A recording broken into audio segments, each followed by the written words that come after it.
Such a good throw.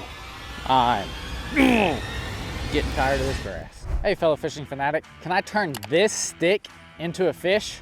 Let's find out. I remember when I was younger, I went to a fish farm and we used cane poles to catch fish. Now, that was a long time ago. Like, I'm talking I was 4 or 5 years old. So let's see if I can recreate this memory today. To make things a little more challenging, first of all, it's wintertime and there was actually ice on the ponds here this morning. So I don't know how hungry the fish are gonna be. Just to make things a little more interesting, I text my wife and asked her what should happen if I don't actually catch a fish with my fishing pole that I just made. And this is the text message I got back.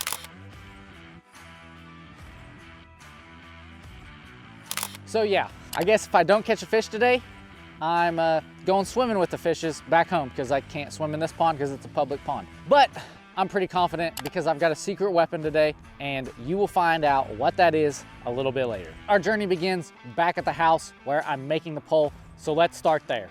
Now, as you can tell, I started with just a single piece of river cane, or bamboo as we used to call it when we were kids. Funny fact about river cane, when we'd go camping with friends, me and my friends and my little brother and his friends would beat the living snot out of each other with river cane, or we called it bamboo, on top of fishing with it when we could. Today, I'm not beating anybody with it, I'm just fishing with it. As you can tell, I used very light line, 4-pound test as a matter of fact, a tiny hook for trout, and a small weight. That's because trout use their eyes in this clear water to spot their food, and if they see a big hook, they're not gonna come bite it. All right, so there's my pole. It's now officially complete. We are at the pond, and it's time to catch something, hopefully. As you can see, my secret weapon is power bait.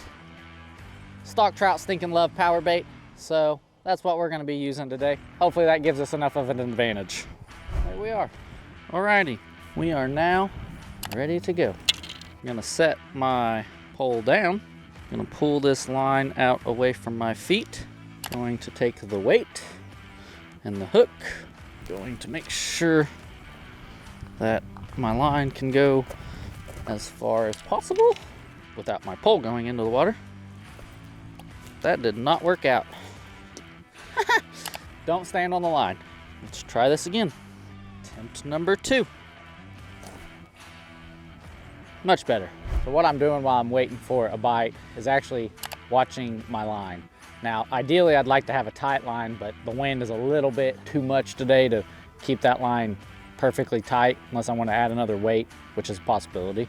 But for now, I'm gonna watch the line, and all I'm gonna see are little thunk, thunk looking, just the line twitch and move, and hopefully that's fish biting it, and I can set the hook as good as I can, and I don't know, it's not reeling it in, but pull the fish in, basically.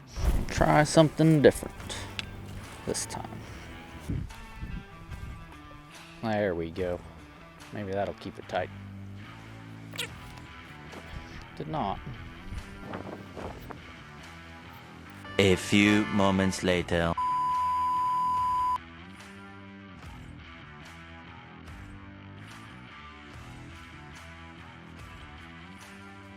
Two hours later. Really? Such a good throw.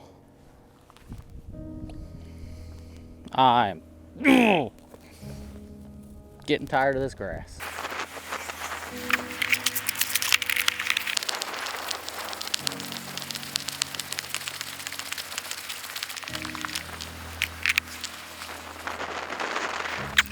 Well, I'm not gonna lie, I'm getting a little bit worried.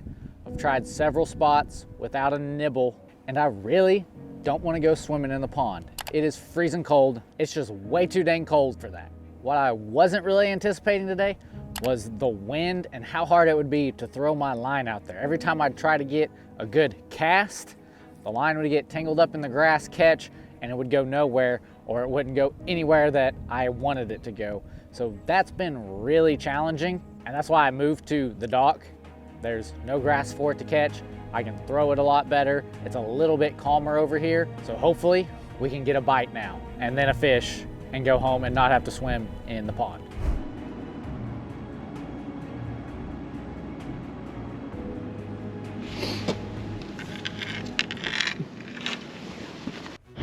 We got one. Heck yeah. Bring him up. Oh my gosh. He's a little bitty guy. And he just spit the hook, I think. Oh! There he is. Heck yeah. We just caught one. We caught one. He's being squirmy and wiggly. I don't have to jump in the pond. He is a tiny little trout, but man, that was fun. Okay, whew, I'm relaxed now. All right, let's get him back in the water. Little bitty trout, but my pole works. He's gone. Heck yeah. Whew. Can't tell you how stinking relieved I am about catching that little bitty trout. That's probably one of the smallest trout I've ever caught, but it's one of the most exciting trout that I've ever caught because I made the little rig that it was on and I caught it. I honestly was getting pretty worried because I've been here about 2 hours without a single bite, and then I saw that line bouncing a little bit more, and then it stayed tight and I knew I had him. So thankful that I got that fish. I'm gonna fish a little bit more now, see if we can't catch at least one, maybe a bigger one.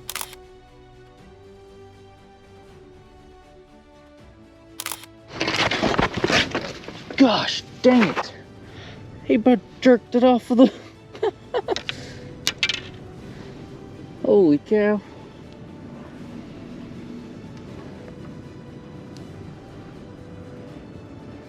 Let's throw that back out there again. Holy cow, we about lost it. I saw the bites, turned on this camera because the other one died, and then about lost my pole. Holy cow, scared me.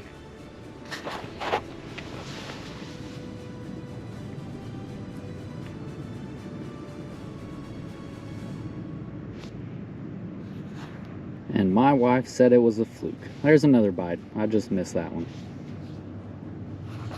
Oh, nope. I got him that time. Just can't keep up with him. I'm not supposed to do this, but hey! Look at that. My wife was wrong. It was not a fluke. Another one. Not a big one. And he's gone. The wind's really picking up, and there was some suspicious activity going on and some cars next to mine. So I decided to hop in the truck and move locations real quick. But all in all, you can tell that this pole works. I caught 2 fish.